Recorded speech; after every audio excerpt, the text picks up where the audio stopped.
Hello students, मैं आप सबको एसएस में चैप्टर नंबर 15 पढ़ा रही थी।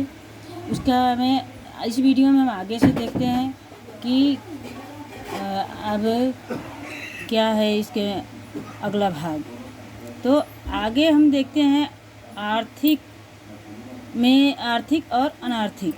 भारतीय अर्थतंत्र का परिचय प्राप्त करने से पहले हम आर्थिक और अनार्थिक प्रवृत्ति के बारे में जान ले तो ज़्यादा अच्छे से समझ सकते हैं। आर्थिक प्रवृत्ति क्या होती है? आर्थिक आय प्राप्त करने या खर्च करने के उद्देश्य से की जाने वाली प्रवृत्ति को आर्थिक प्रवृत्ति कहते हैं। आय प्राप्त करने या खर्च करने के उद्देश्य से की जाने वाली प्रवृत्ति को आर्थिक प्रवृत्ति कहते हैं। उदाहरण के स्वरूप जैसे किसान, कारीगर, व्यापारी, शिक्षक, इन सब की प्रवृत्ति क्या है? आर्थिक प्रवृत्ति कहलाती है। अब अनार्थिक प्रवृत्ति के बारे में देखें। जिस प्रवृत्ति का उद्देश्य आय प्राप्त करना या खर्च करना न हो तो उस प्रवृत्ति को अनार्थिक प्रवृत्ति कहते हैं।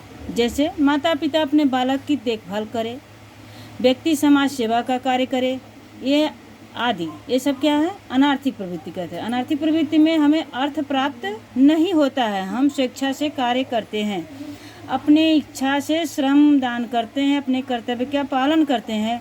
जबकि आर्थिक प्रवृत्ति में हम अर्थ प्राप्त करने के उद्देश्य से वो कार्य करते हैं, उसके बदले में हमें जो प्राप्त होता है धन, वो आर्थिक प्रवृत्ति होता है। साधारण शब्दों में समझ सकते हैं हम इस तरह से। भारतीय अर्थतंत्र का ढांचा। अर्थतंत्र में होने वाली विविध असंख्य आर्थिक प्रवृत्तियों या विविध व्यवसायों को 3 मुख्य विभागों में बांटा जा सकता है: प्राथमिक क्षेत्र, माध्यमिक क्षेत्र और सेवा क्षेत्र। आर्थिक प्रवृत्ति के इस वर्गीकरण को व्यावसायिक ढांचे के रूप में पहचाना जाता है। प्राथमिक यानी पहला, माध्यमिक यानी बीच का भाग, सेवा क्षेत्र यानी कार्य करने की जो क्षेत्र होता है। इन 3 विभागों और उसमें समावेश होती है जो होती प्रवृत्तियों की चर्चा हम इस प्रकार से समझ सकते हैं। प्राथमिक क्षेत्र हम और किस तरह से विस्तार पूर्वक समझ सकते हैं बच्चों। अर्थतंत्र के इस विभाग में कृषि तथा कृषि के साथ संलग्न प्रवृत्तियों जैसे कि पशुपालन, पशु संवर्धन, मत्स्य उद्योग, मुर्गी बतख पालन, जंगल, कच्ची धातुओं की खुदाई आदि प्रवृत्तियों का प्राथमिक विभाग में समावेश होता है। दूसरा है माध्यमिक क्षेत्र। माध्यमिक क्षेत्र में छोटे और बड़े आधारभूत उद्योगों, निर्माण कार्य, बिजली, गैस और पानी की आपूर्ति आदि प्रवृत्तियों का समावेश होता है। यह विभाग उद्योग के रूप में भी पहचाना जाता है, जिसमें पिन से लेकर बड़े बड़े यंत्रों तक के उत्पादन का समावेश होता है। अब हम देखते हैं तीसरा, सेवा क्षेत्र। इस विभाग में अनेक विध सेवाओं का समावेश होता है। ऐसी सेवाओं में व्यापार, संचार, वायु तथा समुद्री मार्गों, शिक्षण, स्वास्थ्य, बैंकिंग तथा बीमा कंपनियों, परिवहन और मनोरंजन आदि के कार्यों का समावेश इसी क्षेत्र में होता है। सामान्य रूप से हम विकासशील देशों में प्राथमिक क्षेत्र का प्रभुत्व देखते हैं। हम इस तरह समझ सकते हैं सामान्य रूप से कि विकासशील देश में प्राथमिक क्षेत्र का प्रभुत्व होता है।